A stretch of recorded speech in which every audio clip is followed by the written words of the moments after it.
मेरे साथ टेस्ट के लिए तैयार हो। आज हम लोग अगस्त 2023 वीक 3 करेंगे। ये मेरे क्लास के हमेशा से रूल्स रहते हैं। मेरे सारे पॉइंट्स को जो भी मैं लिखाऊं, listen to the points very carefully. मैं कब क्या इंपॉर्टेंट चीज बोल के निकल जाऊंगा मुझे पता नहीं चलेगा, इसलिए हर एक चीज जो मेरे मुंह से निकल रही है उसे आप कॉपी पेन पे लिखते जाइएगा। Write down only the keywords. हमेशा मैं कहता हूं कि जो सब इंपॉर्टेंट पॉइंट है वही नोट करिएगा, हर एक चीज आपको नोट नहीं करनी है क्योंकि बाकी पीडीएफ तो है। Divide the current affairs month wise, ये मैं आप लोगों से बोलता हूं करने को, बाकी मैं आपको टॉपिक वाइज ऑलरेडी डिवाइड करके ले आता हूं। We will cover from 1 August to first week of March, यानी कि लगभग हम 10th मार्च तक अपने इस करंट अफेयर्स को कवर करेंगे, ताकि कहीं से भी सवाल आए तो हम करंट अफेयर्स बिल्कुल भी हमसे कुछ छूटे ना, हमसे कुछ बचे ना। ठीक है, क्लियर है? नहीं, आज अखिल सर की क्लास होगी, आज अखिल सर की क्लास होगी। चलिए बढ़ते हैं। बिफोर दैट, ये करंट अफेयर्स का आप चाहें तो उसका स्क्रीनशॉट ले सकते हैं। ये करंट अफेयर्स का एक ग्रुप है मेरा। सवाल जो है मेरा वही है, कमेंट बॉक्स में बताना, भारत का पहला ड्रोन टेस्टिंग सेंटर कहां खुला हुआ है? बताइए। इंडिया का फर्स्ट ड्रोन टेस्टिंग सेंटर कहां खुला हुआ है? बताइए जल्दी से।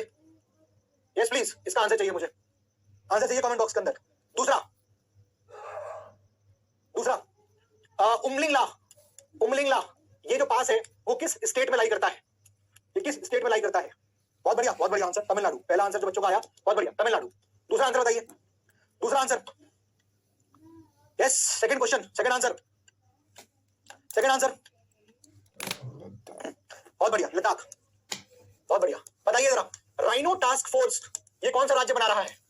राइनो के प्रोटेक्शन के लिए कौन सा राज्य जो है वो इस टास्क फोर्स को बना रहा है? कमेंट बॉक्स में बताइए। रिवाइज करना था, यस रिवाइज करना था, बता दीजिए जरा, बता दीजिए। बहुत बढ़िया। एक और question, spike NLOS, non line of site, ये मिसाइल किसके द्वारा बनाई गई है? किस कंट्री के द्वारा बनाई गई है? हाजी, किस कंट्री के द्वारा बनाई गई है? बहुत बढ़िया, आगे बताओ। अगला question Lokmanya Tilak national award किसको दिया गया है? हाजी, लोकमान्य तिलक नेशनल अवार्ड किसको दिया गया है? यस प्लीज, इस बार का लोकमान्य तिलक नेशनल अवार्ड किसको दिया गया है? कमेंट बॉक्स में आंसर चाहिए। मिस अर्थ इंडिया 2023 कौन बनी है? काफी इस पे मैंने मजाक बनाया था आप लोगों का। बताइए जरा, हाजी बताइए जरा। बहुत बढ़िया, चलिए ठीक है, 5:10 हो गया है, इतना ही रहेगा। अब हम लोग आगे बढ़ेंगे। 10 मिनट स्टार्टिंग में हर क्लास में क्वेश्चन दूंगा, आप लोग उसके आंसर करिएगा, और टाइम बचेगा तो उसके बाद हम लोग नेक्स्ट क्लास में भी क्वेश्चन करेंगे। ठीक है, चलिए स्टार्ट करते हैं, यहां से बढ़ते हैं। पहला ये पोल रहेगा आप लोगों के लिए, 60 सेकंड्स का टाइम है, समय शुरू होता है अब देखिए जरा यहाँ पर, in context to candy bombs. अब शुरू हो गया आज का क्लास का वेरी इंपॉर्टेंट करंट अफेयर्स। देखो जरा, in context to candy bombs consider the following statement. चलिए देखते हैं कैंडी बॉम्ब्स को लेकर क्या क्या सवाल एंड स्टेटमेंट दिए गए। पहला स्टेटमेंट दिया गया है कि it is a nuclear heavyweight bomb and expensive to manufacture. अब ये आपका पहला स्टेटमेंट कह रहा है कि ये आपका न्यूक्लियर हैवीवेट बॉम्ब है, पहला चीज तो ये, और काफी एक्सपेंसिव है इसको मैन्युफैक्चरिंग करने का। दूसरा स्टेटमेंट दे रखा है it is made by 3D printed technology, इसको 3D प्रिंटेड टेक्नोलॉजी से यहां पर बनाया गया है। Yes, which of the statement is correct? One only, two only, both, one and two, neither one and two. देखो यार दोस्तों, एक बात और बता दूं, कभी-कभी क्या होता है, पोल आपके पास लेट पहुंचेगा या नहीं पहुंचेगा, उसको लेकर कभी परेशान ना हो। आपका पर्पस है क्लास में सीख के जाना, एग्जामिनेशन हॉल में टिक मार दो या OMR सही जगह भर दो, यही आपका ऑब्जेक्टिव है। कभी पोल नहीं आ रहा है तो उसे हताश मत हो, अरे भैया पोल नहीं आ रहा हम कैसे पढ़ेंगे? भाई ये जो दिखा रहा हूं ना वही काफी है, ठीक है ना? हाँ जी, खत्म हो रहा है यहाँ पर पोल। बताइए जरा ये क्या है? देखो, अब कैंडी बॉम्ब्स के बारे में आपको बताता हूं। कैंडी बॉम्ब्स बेसिकली ये न्यूक्लियर बॉम्ब्स नहीं है, पहले चीज तो याद रखना, ये न्यूक्लियर बॉम्ब्स नहीं है, इसलिए स्टेटमेंट गलत हो गया। ठीक है, अब इसकी बात चर्चा आती कहां से? आपको पता है दोस्तों कि एक कंट्री है जिसका नाम है रशिया। हाँ सर पता है, तबाही मचा रखी है पिछले 1-2 सालों से इसने, यूक्रेन के खिलाफ लड़े जा रहा है। ठीक है ना? तो रशिया यूक्रेन की वॉर चल रही है। अब इस वॉर में यूक्रेन जो है उसके एम्यूनिशन हथियार खत्म हो रहे हैं। ऐसे में अपने एम्यूनिशन की जो कमी हो रही है उसकी पूर्ति करने के लिए यूक्रेन ने कैंडी बॉम्ब्स का इस्तेमाल करना शुरू किया है। कैंडी बॉम्ब्स का इस्तेमाल करना यहां पर शुरू किया है। एक बात ये क्लियर हो गई सब लोगों को, रशिया यूक्रेन वॉर चल रही है, यूक्रेन के जो हथियार है वो कम हो रहे हैं, हथियार की कमी को पूर्ति करने के लिए यहां पर यूक्रेन कैंडी बॉम्ब्स की तरफ आ गया है।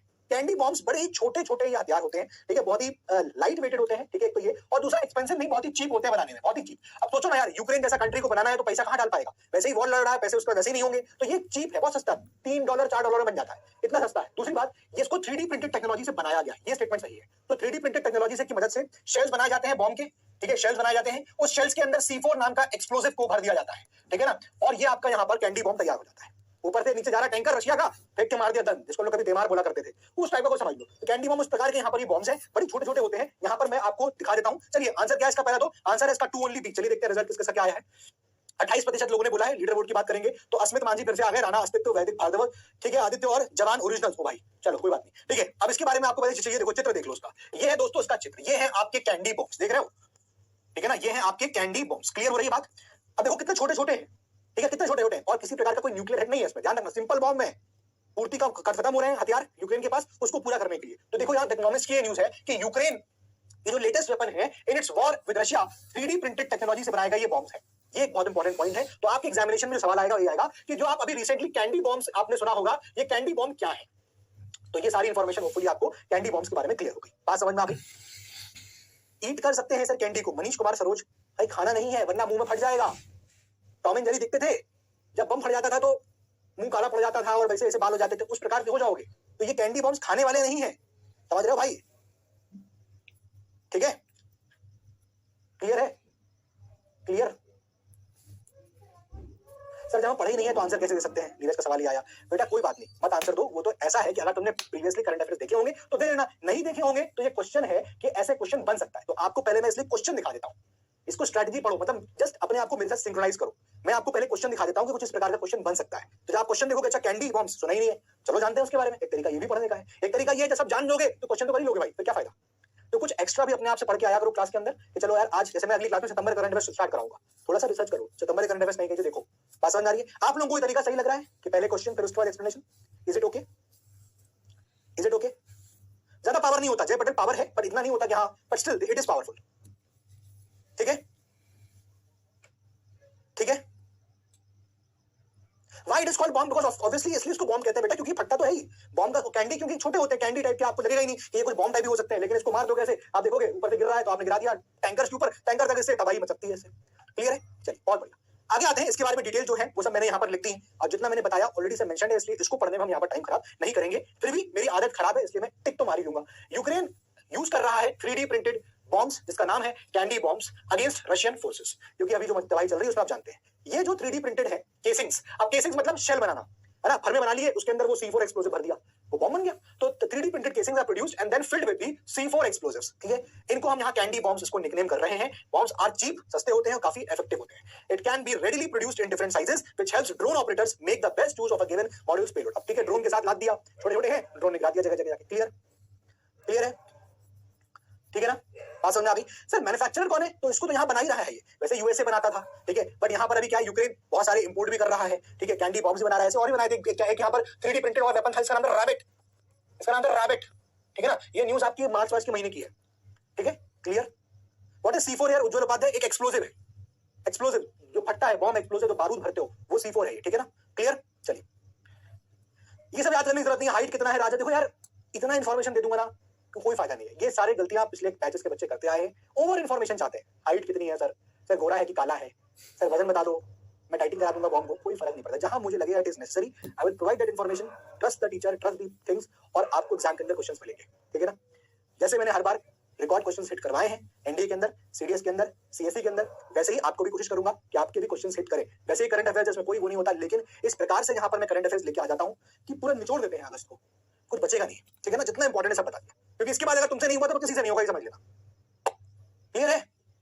चलिए आगे आ जाते हैं, next, yes please, 43 second time है, स्टार्ट पुट, यस प्लीज। देखिए in context to Minamata convention, ठीक है, कौन सा आटा, मिनीमाटा, नोट करिएगा। In context to Minamata convention consider the following statements. मैंने कहा ना आज के करंट अफेयर्स थोड़ा लेवल अप करके दिए गए हैं, लास्ट के 2 क्लासेस के डायरेक्टली थे, आज के आप देखोगे डायरेक्टली आप देखोगे कि हमने अप करके बनाए हैं। वैसे भी जो फोकस कर रहे हैं थोड़ा सा हम अपना सेफ्टी साइड कर रहे हैं, सेफ साइड में, यहां से भी क्वेश्चन आ गया तुम कर लीजिए, ठीक है ना, ठीक है ना। नहीं ऐसा कुछ नहीं है, कोई एक साथ नहीं है भाई। चलो, in context to Minamata convention it aims to reduce CFCs level in atmosphere. इस मिनीमाटा कन्वेंशन का ये ऑब्जेक्टिव है कि जो भी एटमॉस्फेयर के अंदर CFCs हैं, यानी कि जिसको हम बोलते हैं क्लोरोकार्बन्स, हम CFCs का जो लेवल है वो कम करें, ये इसका ऑब्जेक्टिव है क्या, पहला। दूसरा, India is not a part of Minamata convention, Bharat इस मिनीमाटा कन्वेंशन का पार्ट नहीं है, भारत इस मिनीमाटा कन्वेंशन का पार्ट नहीं है। चलिए बोल खत्म हो रहा है, मैं आपको आंसर देना शुरू करता हूं। देखो ये मिनीमाटा कन्वेंशन क्या है पहले तो समझ लो। मिनीमाटा कन्वेंशन मरकरी के ऊपर करी गई कन्वेंशन है, मरकरी। तो बेसिकली पॉइंट ये है कि हमें मरकरी के लेवल्स को कम करना है, मरकरी के लेवल्स को हमें कम करना है, ठीक है ना। तो बेसिकली यहाँ मिनीमाटा कन्वेंशन मरकरी को लेकर यहाँ पर कन्वेंशन है, तो it aims to reduce mercury in the atmosphere. पहला स्टेटमेंट यहाँ पर गलत हो गया। दूसरा, India is not a part of Minamata convention which is wrong, India is a part of Minamata convention, ये स्टेटमेंट भी गलत हो गया। इसका मतलब जो करेक्ट आंसर है वो क्या, नीदर वन नॉट टू, दोनों ही स्टेटमेंट यहाँ पर गलत है, दोनों ही स्टेटमेंट यहाँ पर गलत है, क्लियर। सर आप जो करंट करा रहे हैं उसके अलावा करने की जरूरत है थोड़ी है, नहीं है। आप इसके बाद जो पहले मैं करा रहा हूं उतना करो पहले, तो इसके बाद कभी आपको लगे समय है मेरे पास तो कर लेना, वरना जो मैं करा रहा हूं पहले वो कर लो, ठीक है। करेक्ट आंसर इज डी, भाई सवाल पढ़ो, यहाँ पर क्या था ना, which of the following statements are correct, इनमें से कौन सा करेक्ट है? तो India is a part of Minamata convention. 2018 में भारत ने इस कन्वेंशन को रेटिफाई कर दिया था। किसी को अगर ये नहीं पता, यहाँ पर कुछ बच्चे होंगे सर हमको नहीं पता कन्वेंशन किसको कहते हैं, अरे भैया जैसे आपने देखा होगा कन्वेंशन मतलब क्या है कि एक मीटिंग हुई, कुछ ग्रुप ऑफ कंट्रीज मिले और वहां पर उन्होंने उस जगह पे बैठ के उन्होंने कुछ डिसाइड किया, ठीक है, तो उसको हमने नाम दिया मिनीमाटा कन्वेंशन। उस कन्वेंशन ने डिसाइड किया कि हम मरकरी के लेवल पे काम करेंगे। अब इस कन्वेंशन को, इस ग्रुप को क्या भारत मानता है? इसमें जो भी डिसाइड किया गया कि हम मरकरी का लेवल इतना कर लेंगे, हम इतना काम करना है, हम उसके लिए एफर्ट्स लगाएंगे, हाँ इंडिया उसे मानता है क्योंकि इंडिया इसको रेटिफाई कर रखा है। क्लियर बात? ठीक है, तो करेक्ट आंसर यहाँ पर क्या हो गया? D. Let us C the results.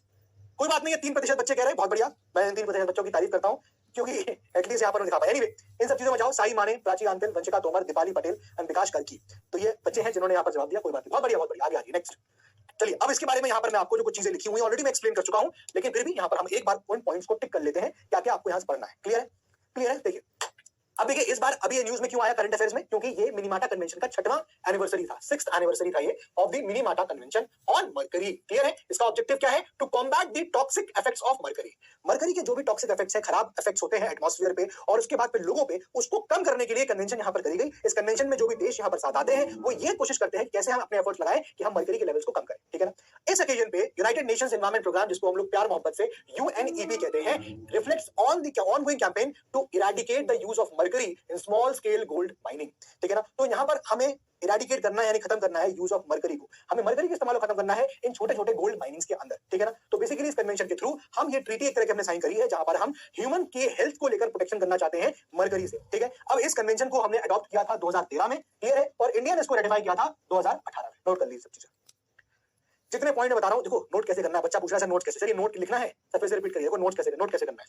देखिए नोट ऐसे करना है कि आपको लिखना है मिनीमाटा कन्वेंशन, नोट करिएगा, हेडिंग लिखनी है मिनी, लिखिएगा मिनीमाटा कन्वेंशन, ये लिखा।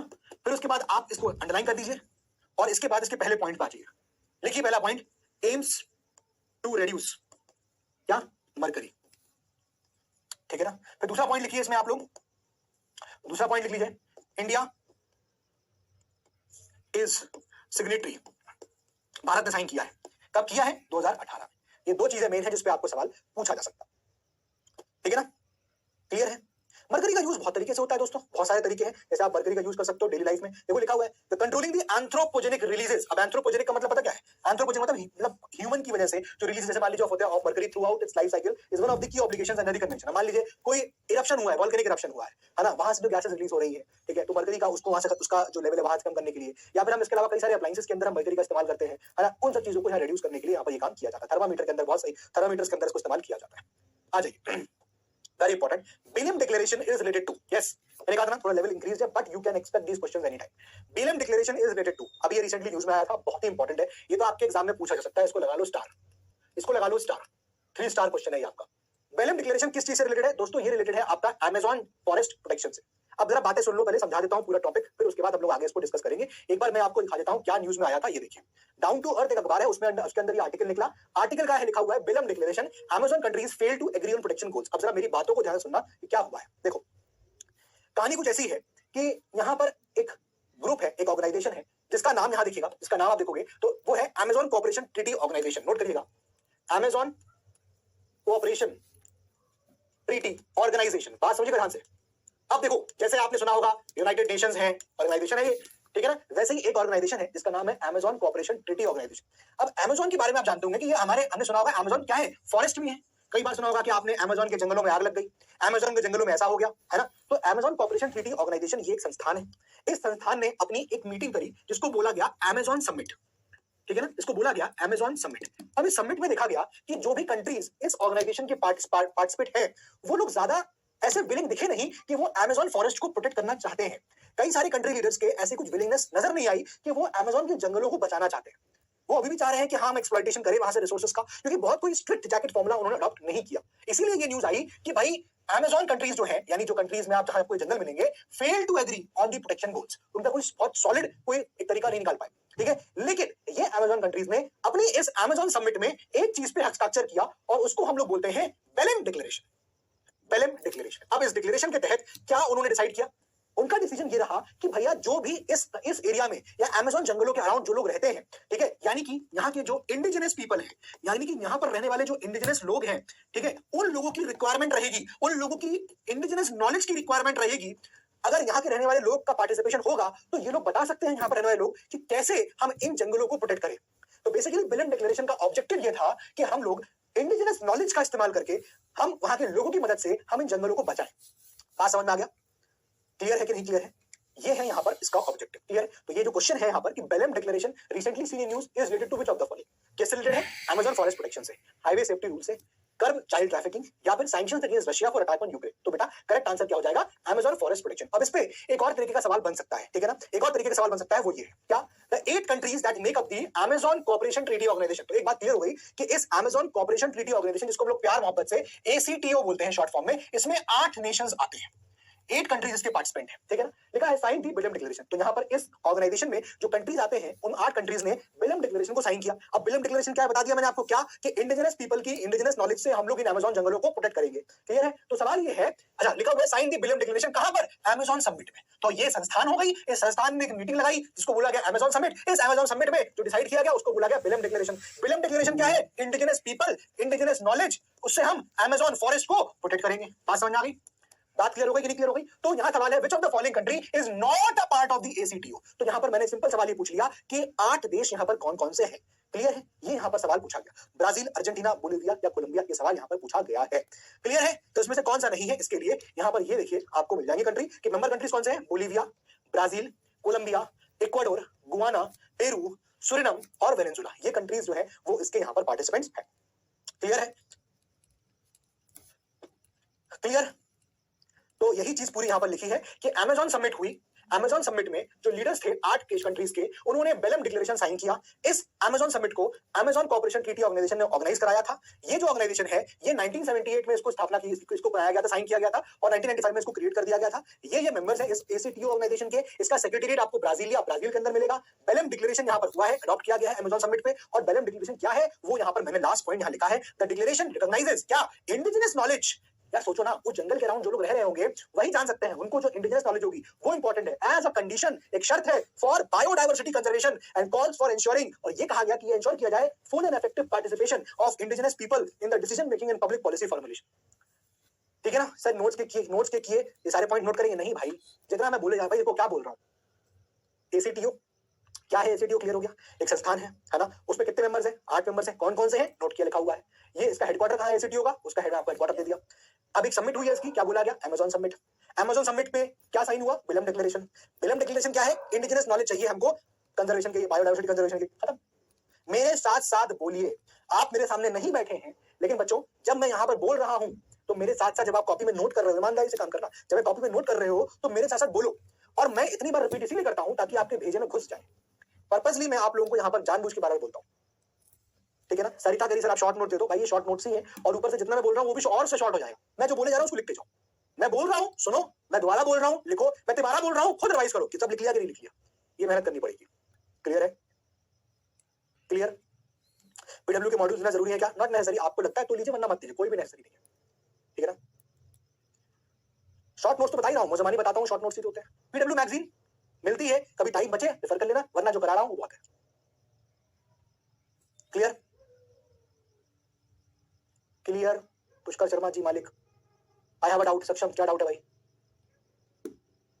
चलिए आगे आते हैं। Consider the following statements regarding the Panama canal. हाँ जी, consider the following statements regarding the Panama canal.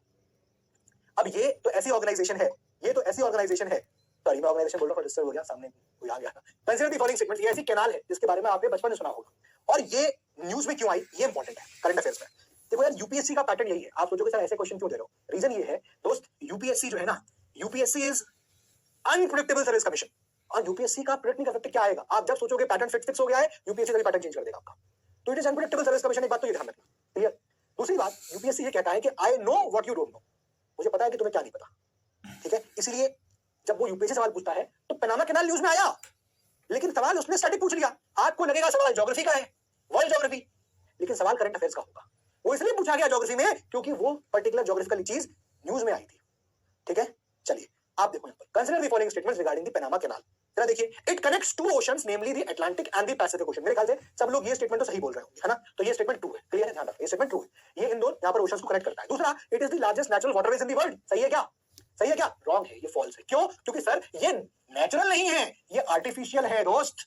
ये तो सुना ही होगा, ये आर्टिफिशियल है और ऊपर से आर्टिफिशियल है तो किसने बनाया? यूएसए ने इसको बनाया था, यूएसए ने इसको बनाया था। बात समझ आ रही है? और एडमिनिस्ट्रेशन कर रहा था यूएसएस का, यूएसए इसका बनाया है तो चलाएंगे भी, लेकिन अब इस कैनाल को पैनामा एडमिनिस्ट्रेटिव अथॉरिटी ही इसको चलाता है, पैनामा एडमिनिस्ट्रेटिव अथॉरिटी ही अब इसको चलाता है। ये बात क्लियर हो गई कि नहीं क्लियर हो गई?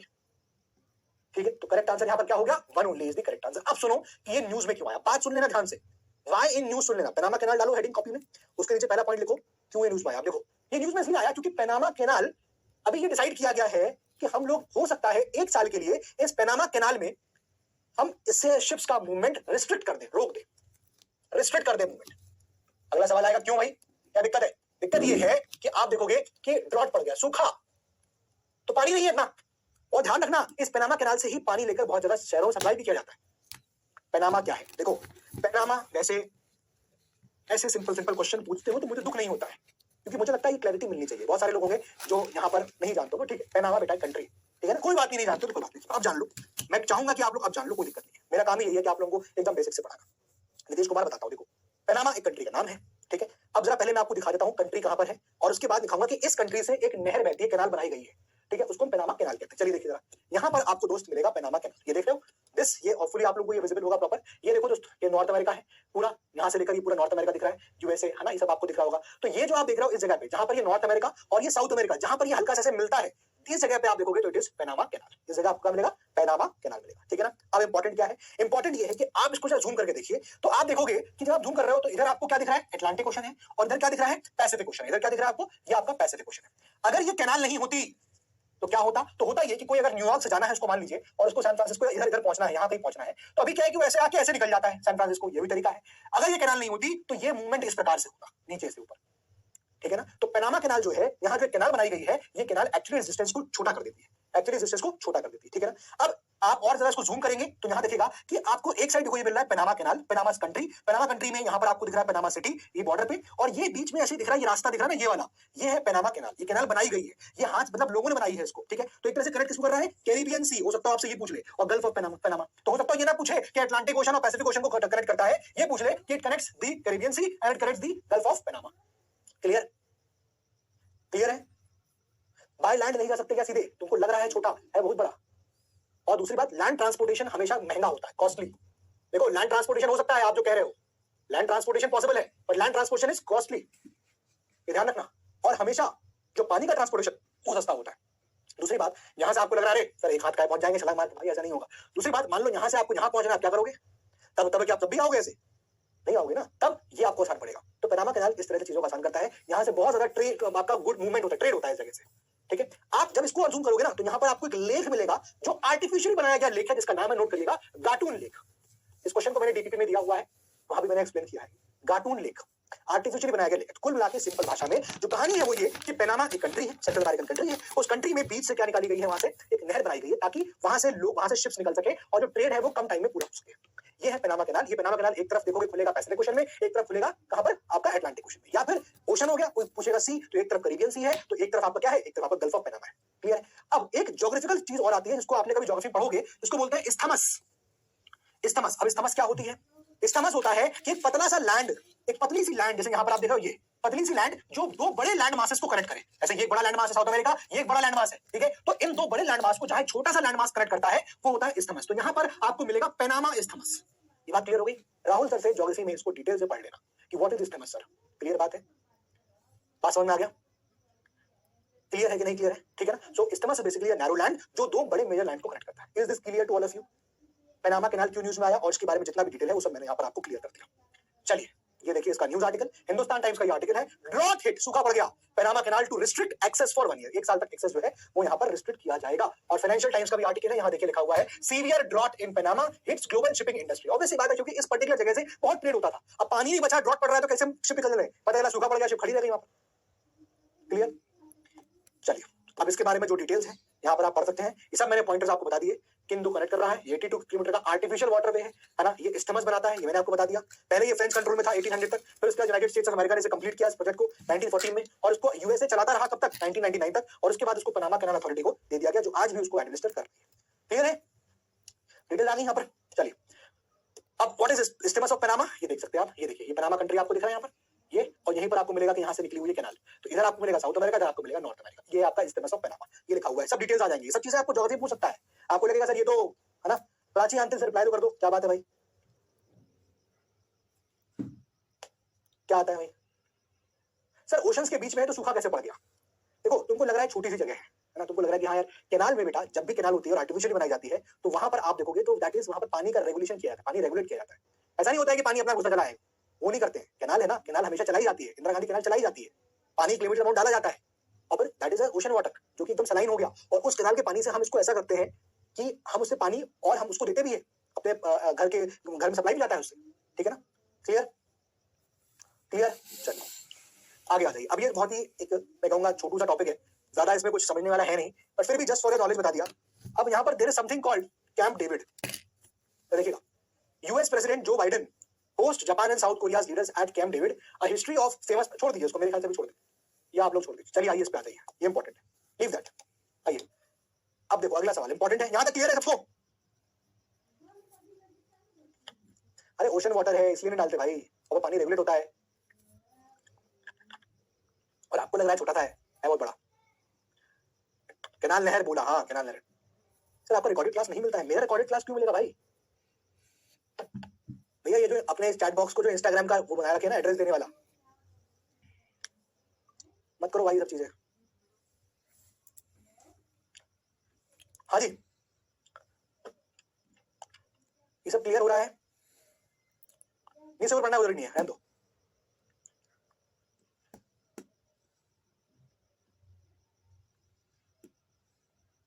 क्लियर हो रहा है कि नहीं क्लियर हो, पहले बता दो यार, फिर आए बता देना बाद में आंसर कर देना यार तुम लोग तो एकदम।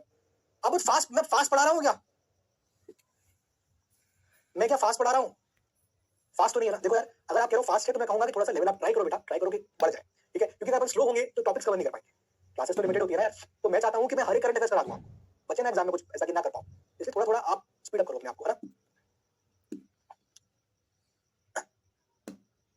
चलिए ठीक है, थोड़ा टाइम दूंगा, ठीक है थोड़ा फास्ट है, थोड़ा टाइम दे दूंगा, कोई बात।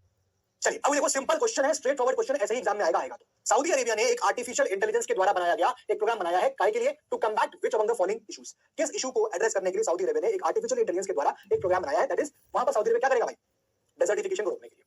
डेजर्टिफिकेशन कैसे होता है? अब डेजर्टिफिकेशन फिर से ज्योग्राफिकल फिनोमेना है, अगेन ज्योग्राफिकल फिनोमेना, डेजर्टिफिकेशन मतलब डेजर्ट बढ़ रहे हैं, रेगिस्तानियत बढ़ रही है, तो भाई एक रीजन ये भी हो सकता है कि आप पेड़ काट रहे हैं, अगर पेड़ काटोगे तो ऑब्वियसली डिफॉरेस्टेशन करोगे तो ऑब्वियसली बात है कि वेजिटेशन कम होगा तो रेगिस्तान ज्यादा बढ़ेगा, है ना, ड्राइनेस या ड्रॉटनेस बढ़ेगी, सब चीजें बढ़ेगी, तो सऊदी अरेबिया ने यहाँ पर लॉन्च किया है AI powered program to combat which among the following issue, desertification, ठीक है ना, which among the following issue, desertification, ये इसका करेक्ट आंसर यहाँ पर हो गया, क्लियर है, ठीक है ना। तो ये देखिए यहाँ पर इसका आर्टिकल भी आप देख सकते हैं, आर्टिकल कह रहा है Saudi Arabia launches AI powered program to combat desertification, note कर लिया होगा, नोट कर लिया, सिंपल क्या नोट करना है, सऊदी अरेबिया से ही नोट करना है, ज्यादा कुछ नोट करना ही नहीं, सऊदी अरेबिया ने लॉन्च किया, मेरे साथ बार-बार कह रहा हूं, रिपीट करो सर, पीडब्ल्यू का मॉड्यूल का पीडीएफ है सर, पीडब्ल्यू का मॉड्यूल का पीडीएफ, पीडब्ल्यू का मॉड्यूल का पीडीएफ, पीडब्ल्यू का मॉड्यूल, इतनी बार लिख दिया भाई, पीडब्ल्यू का मॉड्यूल भाई साहब, क्लास में ये कौन आ गया सर, 10 के बाद एनडीए दे सकते हैं, सचिन सिंह राठौर 10 के बाद नहीं दे सकते हैं, वीडियो नहीं मिलता भाई, मिलेगा मयूर, कैसी बातें कर रहे हो, जो क्लास अभी हुई है ये रिकॉर्ड भी हो रही है, और ऐप पे जाओगे, स्कूल रहता है कोई दिक्कत नहीं, स्कूल से आओगे स्कूल के बाद देखने को मिलेगा, ऐप में ढूंढो तो मिलेगा, ढूंढना क्या यार, ऐप के अंदर जाओ, बैच के अंदर जाओ, बैच के अंदर क्लास में जाओ, करंट अफेयर में जाओ, करंट अफेयर की क्लासेस तुमको लाइन से मिल जाएंगी, ठीक है। चलिए आगे बढ़ते हैं, moving on.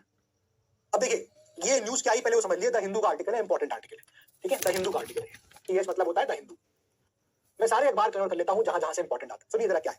Fukushima nuclear plant will start releasing treated radioactive water to sea as early as 24 August, सिर्फ अपडेट है वो जान लीजिए यार। आपको पता है कि न्यूक्लियर पावर प्लांट है जापान के अंदर जिसको बोलते हैं फुकुशिमा न्यूक्लियर पावर प्लांट, ठीक है ना, क्या नाम है, फुकुशिमा न्यूक्लियर प्लांट। अब जो 13 साल पहले 12 साल पहले जो यहाँ पर डिजास्टर हुआ था, ठीक है, जिसमें बहुत सारा यहाँ पर जो मैं कहूंगा कि जो न्यूक्लियर चीजें हैं पानी के अंदर चली गई थी, इसकी वजह से पानी बहुत ज्यादा क्या हो गया था, स्पॉइल हो गया था, ठीक है। तो अभी क्या हो रहा है कि उस पर्टिकुलर चीजों को ट्रीट किया गया है, रेडियो एक्टिव वाटर मतलब ट्रीटेड रेडियो एक्टिव वाटर, उसको ठीक किया गया है, उसको ट्रीट कर दिया गया है, ठीक है। अब वो वापस सी में हम लोग वापस डालने जा रहे हैं, बस ये अपडेट यहाँ पर आया है। जापानीज गवर्नमेंट सेज ट्रीटेड, यानी कि ट्रीटेड मतलब जैसे कोई बीमार हो गया हो ना तो उसको ट्रीट किया जाता है, जैसे पानी खराब हो गया तो उसको ठीक किया गया, treated and diluted radioactive waves water from the Fukushima Daiichi nuclear power plant will be released into the ocean as early as Thursday. बस इतनी सी अपडेट यहाँ पर आई है, ये आपको लिखना नहीं है, बस इसको नोट रखिए दिमाग के अंदर कि हाँ ऐसा कुछ हुआ था, पीडीएफ से इसको पढ़ लेना, क्लियर है। ये इसकी फोटो है यहाँ पर। अब यहाँ पर क्या हुआ समझ लीजिए, देखिए 1.34 मिलियन टन्स ऑफ ट्रीटेड यानी कि ठीक किया गया पानी, और वो पानी ऐसा था जिसमें रेडियो एक्टिविटी घुस गई थी। रेडियो एक्टिव वाटर फ्रॉम 2011 का अर्थक्वेक हुआ, ठीक है, and tsunami hit Fukushima nuclear plant is set to be released into the Pacific ocean after 12 years. तो 12 साल पहले जो है भूकंप आया था, जिसकी वजह से बहुत ज्यादा रेडियो एक्टिविटी जो है, रेडियो एक्टिव जो न्यूक्लियर एलिमेंट्स थे वो पानी मिक्स हो गए थे। तो अब उस पानी को यहाँ ट्रीट किया गया है, ट्रीट करने के बाद उसको वापस ओशन में डाल रहा है, यही चीज यहाँ पर बताई गई, बस खत्म, क्लियर। और इसमें कुछ है नहीं, क्वेश्चन इससे पूछना मुश्किल है, जस्ट मैंने आपको बता दिया कि आपकी नॉलेज में ये चीज यहाँ पर रहनी चाहिए। आगे आ जाइए। Again now this is important, what is lunar codex. चलिए समझते हैं, एक सिंपल भाषा में पहले समझ लीजिएगा कि लूनर कोडेक्स है क्या, उसके बाद हम इसके पॉइंटर देख लेंगे।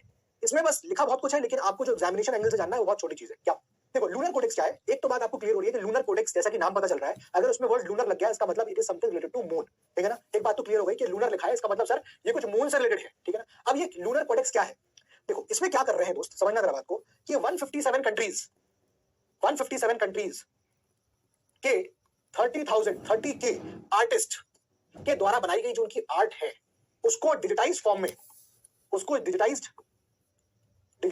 में किसी मेमोरी कार्ड के अंदर, है ना, किसी मेमोरी कार्ड के अंदर रख के उसको मून पे ले जाया जाएगा। अब ये क्यों किया जा रहा है, ये सिर्फ एक हॉलमार्क चीज है, एक लैंडमार्क चीज है, ये बताने के लिए कि चाहे कोविड हो, चाहे कुछ भी हो, चाहे कोई लड़ाई हो, वो आर्टिस्ट को चांद पे या फिर आर्टिस्ट के आइडियाज को चांद पे पहुंचने से नहीं रोक पाया।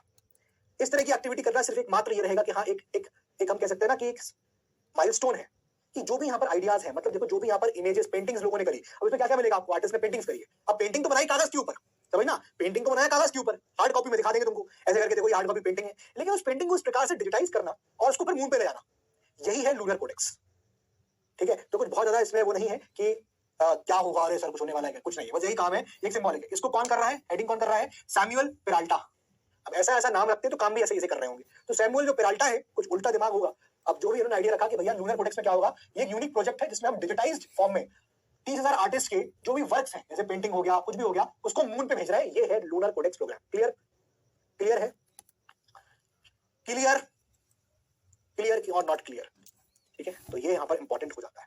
तो क्या है ये लूनर कोडेक्स प्रोग्राम, इसको बनाया गया, made by humans, might become immortal. अब ये इमॉर्टल हो जाएगा, क्यों, क्योंकि चांद में पहुंच गई चीजें डिजिटाइज फॉर्म में, साउथ पोल में ले जाएंगे भाई साहब, जहां पर कोई नहीं पहुंच पाया वहां पहुंच गए हम, ठीक है। ये सब चीजें, इसमें कुछ भी ऐसा नहीं है। तो लूनर कोडेक्स में क्या करना है, कलेक्शन ऑफ आर्ट, जो भी यहाँ पर आर्टिस्ट ने जो भी आर्ट बनाई है उसको कलेक्ट कर रहे हैं आर्टिस्ट से, उसको हम लोग क्या करेंगे, उसको एक तरह से हम लोग स्टोर करेंगे मेमोरी कार्ड्स में, जैसे मैंने आपको बताया, या फिर नैनोफिच मेमोरी कार्ड की तरह हो गया, ठीक है। The collection of art is gathered from 30,000 artist from 157 countries, और फिर उसको हम लोग ले जा रहे हैं मून के ऊपर। अब इसको हमने 4 कैप्सूल्स में डिवाइड किया है, यानी कि जो भी हम ले जा रहे हैं आर्ट्स को, वो चार तरह की चीजों में जा रहा है, ठीक है। तो बहुत ज्यादा इसमें डिटेल है नहीं, विच कंट्री नहीं, यहाँ पर एक व्यक्ति है जो इसको कर रहा है, अलग अलग इसमें ये प्रोजेक्ट है, जिसमें हम नासा तो पहले ले आ चुका है एक बार, ठीक है ना, जिसको ओरियन स्पेसक्राफ्ट के थ्रू भेजा गया था, ठीक है। दिखा देता हूँ, तो लिखा हुआ है कि हमने जो ओरियन कलेक्शन है, अब कलेक्शन है ना, जैसे यहाँ पे गाने के कलेक्शन होते हैं, वैसे यहाँ पर जो आर्टिस्ट के वर्क्स हैं वो 4 कैप्सूल्स में या 4 फॉर्म ऑफ कलेक्शंस में है। एक कलेक्शन है ओरियन कलेक्शन, ठीक है ना, इसको लॉन्च किया गया था, वापस भी आ गया अर्थ 2022 में via NASA Artemis 1 Orion spacecraft. दूसरा कलेक्शन नोवा collection, peregrine collection, Polaris collection, ये सब चीजें अभी पूछेगा नहीं, क्यों, क्योंकि ये आने वाली चीजें हैं, अभी अपकमिंग है, क्लियर है, ये अपकमिंग है। थोड़ा सा लेवल हाई हो रहा है, जैसे मैंने आपको बोला था, जैसे हाई लेवल लूनर कोडेक्स पर आपके एग्जाम में आने के चांसेस थोड़े से कम है, बट स्टिल मैं इसलिए करा रहा हूं, कभी धोखे से भी आ गया तो आप कर पाओ। लूनर कोडेक्स क्या है ये समझ लो। लूनर कोडेक्स एक तरह का प्रोग्राम है जिसके तहत 157 कंट्रीज से 30,000 आर्टिस्ट के वर्क्स को डिजिटाइज फॉर्मेट में चांद पे ले जाया जाएगा। बस ये बात क्लियर हो गई, इससे कुछ होगा नहीं, तो बात है, कुछ नहीं होना इससे, बस एक इमॉर्टल चीज है, याद हो जाएगी भैया ऐसा कुछ हुआ, आर्टिस्ट के जो पेंटिंग्स है वो चांद पे ले गए, इमॉर्टल, क्लियर। तथागता मंडल लिख रहा है पैसा है तो सदी क्यों पगला जाते हैं, इसका कुछ भी नहीं होने वाला, क्लियर। गौरी लिख रही है, गौरी आनंद लिख रहा है, एलियंस वापस अर्थ पे भेज देंगे। कोई फायदा नहीं होने वाला इसका भाई दोस्त, इसका कोई फायदा नहीं वाला, ठीक है ना। चलिए बस मैंने आपको बता दिया कैसा कुछ होगा। चलिए अब हम नेशनल न्यूज की तरफ आते हैं। कुछ नेशनल न्यूज है, हेडिंग डाल दीजिए नेशनल न्यूज, और कुछ नेशनल न्यूज को कवर करते हैं जल्दी, बस नोट करिएगा वन वर्ड में जो आपके लिए इंपॉर्टेंट होगा। चलिए पहला आइए, देखिए यहाँ पर भारत का फर्स्ट ट्रायल किया गया है शिपमेंट का of fresh pomegranate to USA, और ये भेजा गया है वाया एयर। तो यहाँ पर इंपॉर्टेंट ये है, इस जो पोमीग्रेनेट अनार का नाम है, एंड दैट इज भगवा पोमीग्रेनेट, नोट करिएगा, भगवा पोमीग्रेनेट, नोट कर लीजिए। तो जब पोमीग्रेनेट के आप एक्सपोर्ट्स बढ़ाओगे तो जाहिर सी बात है किसानों की जो आमदनी है या आमदनी जिसको बोलोगे वो क्या होगी, वो बढ़ जाएगी, ठीक है ना। तो यहाँ पर बस यही काम किया गया है एक तरीके से कि APEDA that is basically called as agriculture and processed food products export development authority. तो ये एक्सपोर्ट डेवलपमेंटल अथॉरिटी है जो एग्रीकल्चर और फूड प्रोडक्ट्स को यहाँ पर क्या करती है, एक्सपोर्ट करने का काम करती है। उन्होंने फैसिलिटेट किया कि फर्स्ट ट्रायल शिपमेंट किया, पहली बार ऐसा शिप करके देखा है क्या, फ्रेश पोमीग्रेनेट, जिसको नाम क्या है, भगवा पोमीग्रेनेट। तो आपको यहाँ पर जो ये याद रखना है, इसका नाम बस भगवा पोमीग्रेनेट कुछ एक न्यूज में यहाँ पर आया था, ठीक है ना। दूसरा फिर आता है ग्राफीन ऑरोरा प्रोग्राम। अब ये ग्राफीन ऑरोरा प्रोग्राम क्या है? ग्राफीन ऑरोरा प्रोग्राम का बेसिक ऑब्जेक्टिव है कि ग्राफीन के कमर्शियलाइजेशन को बढ़ाना, यानी कि हम ग्राफीन का इस्तेमाल और ज्यादा कर पाए ताकि हम कमर्शियलाइजेशन मतलब हम कॉमर्स कर पाए, यानी कि हम ट्रेड कर पाए, ठीक है ना। जैसे आपको पता है ग्राफीन एक बहुत ही इंपॉर्टेंट एक एलिमेंट होता है कि नहीं, तो हम उसका ज्यादा इस्तेमाल करें ताकि हम कमर्शियलाइजेशन कर सके और उसकी वजह से जो भी हम चीजें बनाए उसको हम बेच के कुछ भी करके अपना हम क्या करें, इकोनॉमी को और ज्यादा मजबूत कर सके। तो मेटी जो है, मेटी का फुल फॉर्म क्या होता है? Ministry of electronics and information technology, ठीक है ना। मेटी का फुल फॉर्म क्या होता है? एम से हो गया मिनिस्ट्री ऑफ, ई से हो गया इलेक्ट्रॉनिक्स, आई से हो गया एंड इन्फॉर्मेशन, टी से हो गया टेक्नोलॉजी, ठीक है ना। तो ये जो आपका मेटी है, ये जो बॉडी है, इसने क्या किया है? इसने ग्रीन ग्राफीन ऑरोरा प्रोग्राम को लॉन्च किया। तो आपको इतना समझना है कि ग्राफीन ऑरोरा प्रोग्राम क्या है। ग्राफीन ऑरोरा प्रोग्राम बेसिकली कैसा प्रोग्राम है जिसके तहत हम लोग ग्राफीन के ग्राफीन को उसको हम लोग क्या करेंगे? कमर्शियलाइज करेंगे। किसने इसको लॉन्च किया है? Ministry of electronics and technology launch किया है। कौन इसको इंप्लीमेंट करेगा? नोट करिएगा कौन इसको, अच्छा पहले दूसरी बात कहां पर किया गया है वो नोट कर लीजिए। ये किया गया है केरला में, और उसको इंप्लीमेंट कौन कर रहा है ये नोट कर लीजिए, digital university Kerala, digital university Kerala, note करिएगा, इंपॉर्टेंट, ठीक है। केरला में कहां पर? कोच्चि, क्लियर। बस इतना याद रखना है, इसमें इतना ही याद रखना है बस।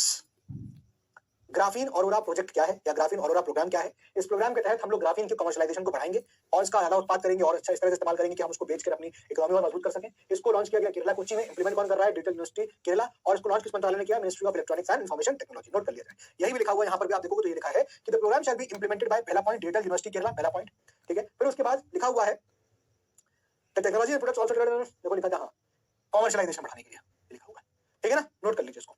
मेटी का फुल, भाई मेटी क्या है? Ministry of electronics and information technology, ये है मेटी, मंत्रालय का नाम है बेटा।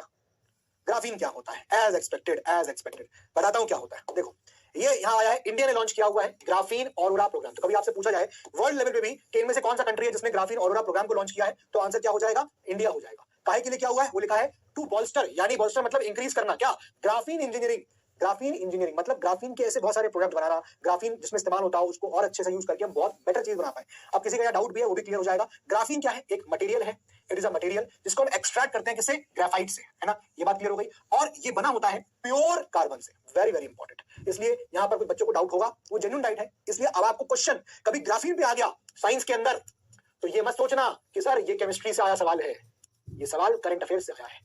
क्यों? क्योंकि ग्राफीन न्यूज में था। और ग्राफीन कैसे बनता है? ग्राफीन बनता है एक्सट्रैक्ट जब हम इसको करते हैं ग्राफाइट से, और ग्रेफाइट जो है ये प्योर कार्बन से बना। क्लियर है? ठीक है ना, पास आ गया। अब इंपॉर्टेंट ये है, graphene is one of the most important elements in nature. Nature में मिलने वाला एक बहुत इंपॉर्टेंट एलिमेंट है which we find in daily objects like the lead of pencil. ऐसे पेंसिल के लेड में मिलता है, ठीक है ना। तो नेचुरल मिला, ऐसे जाहिर सी बात है नेचुरली मिलता है, ऑब्वियसली जब लेड पेंसिल बनाते हो। अब हमारा क्या है? हमारा मतलब ग्राफीन का क्या, इसका क्या है? इट इज द वर्ल्ड्स, विश्व का थिनेस्ट, सबसे पतला, स्ट्रॉन्गेस्ट, मजबूत, most conductive material of both electricity and heat. ये इसकी कैरेक्टरिस्टिक्स मैंने आपको बता दी। तो साइंस के अंदर कभी क्वेश्चन आएगा तो आप इस तरह से उसको आंसर कर सकते हो। क्लियर?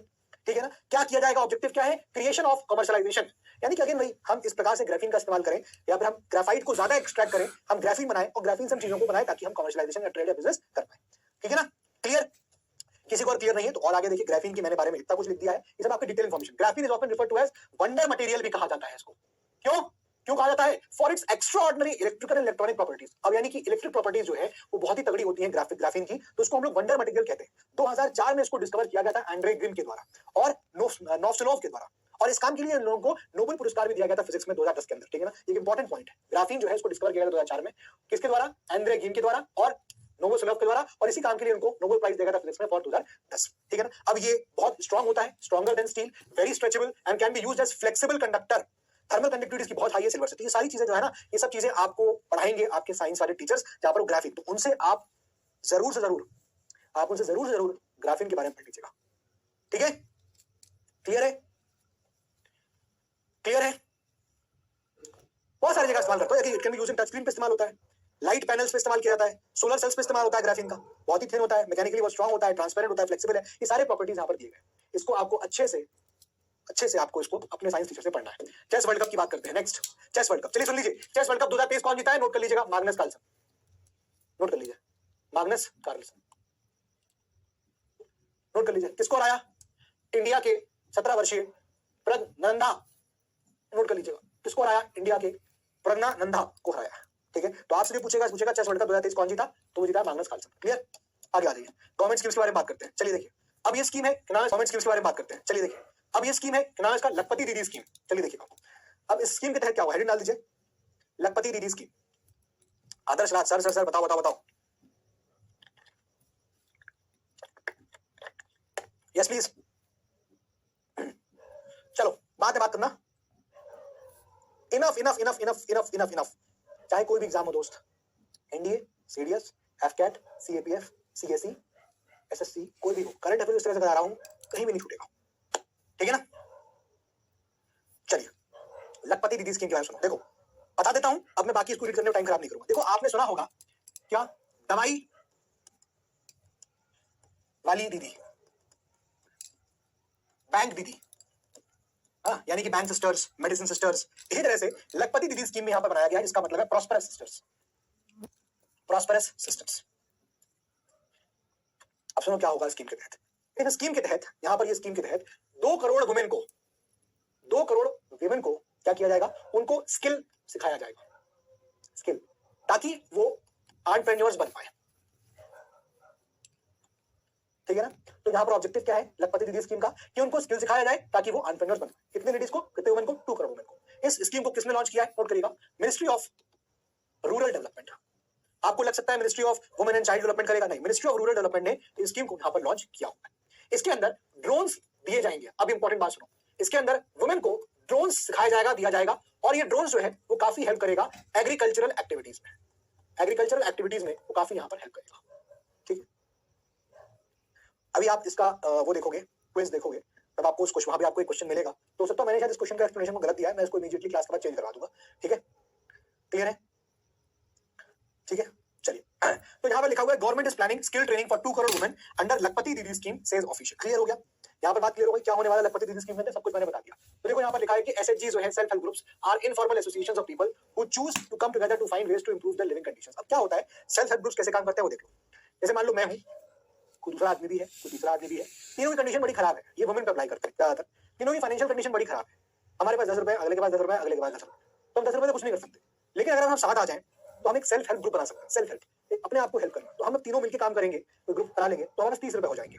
उसको जब हम साथ में इन्वेस्ट करेंगे तो हमें साथ में अच्छा प्रॉफिट मिलेगा, हम उसको बांट लेंगे। तो सेल्फ हेल्प ग्रुप कुछ इस तरह के कॉन्सेप्ट पे यहाँ पर काम कर रहा होता है, ठीक है ना। तो यहाँ पर सरकार ने ये गोल सेट किया है टू क्रिएट 2 करोड़ लखपति दीदी, यानी कि प्रॉस्पेरस सिस्टर्स इन विलेजेस, ठीक है। इसमें ड्रोन्स यहाँ पर दिए जाएंगे, प्रोवाइड किए जाएंगे टू वुमेन एसएचजीज फॉर एग्रीकल्चर एक्टिविटीज के लिए। तो ड्रोन्स की मदद से आप बेहतर तरीके से किसानी कर पाओगे या एग्रीकल्चर कर पाओगे, क्लियर है। क्या हो गया, रुद्र के पीछे क्यों पड़ गया हो भाई, छोड़ दो रुद्र को, अरे रुद्र को छोड़ दो, मत देखो ना चैट यार, तुम लोग क्लास पे ध्यान दो। जब सब लोग यहाँ ध्यान दोगे तो रुद्र किसको बोलेगा, अपने आप थोड़ी बजाएगा रुद्र, है कि नहीं। जितेंद्र कुमार ने बहुत सारे वैसे चला गया ना, चलो बढ़िया, आ जाओ आगे। अगला, consider the following segments regarding the rail sea rail initiative. अब देखो रेल सी रेल इनिशिएटिव क्या है, ये आपको लग रहा है रेल सी रेल समझ में आ रहा है कि भाई कंट्री में आप देखोगे भारत के अंदर, है ना, भारत के अंदर मान लो हमको, ठीक है, फॉर एग्जांपल अब यहां से कोई पॉइंट से हमें कनेक्ट करना है मुंबई को, मुंबई से सी कनेक्ट करके हम कोई सवाल यहां छोड़ रहे हैं। तो बेसिकली हम कर क्या रहे हैं, रेल सी रेल इनिशिएटिव ये, लेकिन स्पेसिफिकली क्या है, it aims to revolutionise coal transportation in India. क्या ये कोल ट्रांसपोर्टेशन को लेकर इनिशिएटिव चालू किया गया, जी हां, रेल सी रेल इनिशिएटिव कोल ट्रांसपोर्टेशन को बेहतर करने के लिए बनाया गया है। तो ये स्टेटमेंट करेक्ट है, ठीक है। दूसरा स्टेटमेंट यहां लिखा है कि it is launched by ministry of railway, जी नहीं, it is launched by ministry of coal, it is launched by ministry of coal. बात समझ में आ गया कि नहीं आ गया, क्लियर है कि नहीं क्लियर है। कश्मीर, अरे कश्मीर क्या भाई, इसको ऐसे करके ऐसे भी ले लो, सब अपना ही है ये, अपना ही है सब, बहुत जल्दी अपना हो जाएगा वो भी। यहाँ से हम लोग ऐसे यहाँ पर ऐसे कर देते हैं ना, यहाँ के बाद हम लोग को ऐसे कर देना चाहिए, तो अपना ही है, पूरा कैप्चर कर लो, कब्जा लो पूरा, ठीक है। चलिए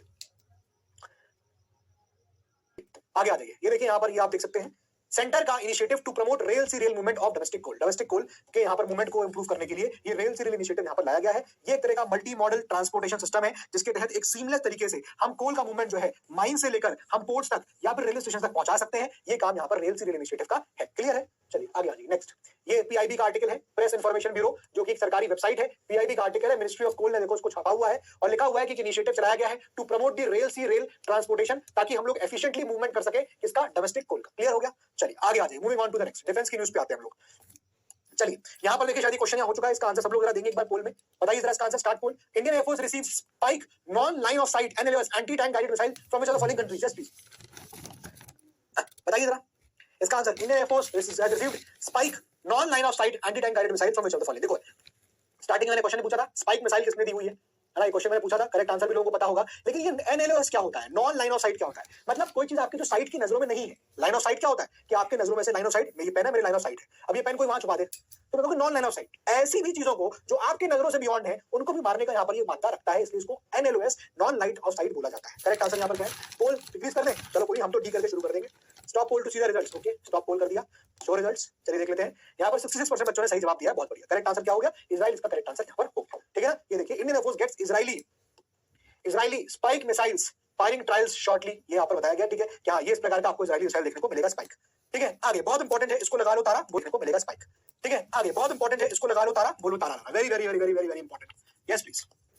देखिए इंपॉर्टेंट है, इंडियन आर्मी ने इंडक्ट कर लिया है स्वाति WLR माउंटेन। अब क्या है ये स्वाति WLR माउंटेन, बहुत ही ध्यान से सुनिएगा, बहुत ही ध्यान से सुनिएगा। देखिए यहाँ पर सर पोल बहुत लेट आ रहा है नामे का, कोई बात नहीं बेटा, तुम क्वेश्चन देखो यहाँ पर सीधे, ठीक है, तैयारी करके जाओ ऐसे। स्वाति क्या है नोट करिएगा, स्वाति हेडिंग लिख लीजिए स्वाति, फिर लिखिए WLR, जैसे मैं कह रहा हूं वैसे लिखिएगा स्वाति WLR।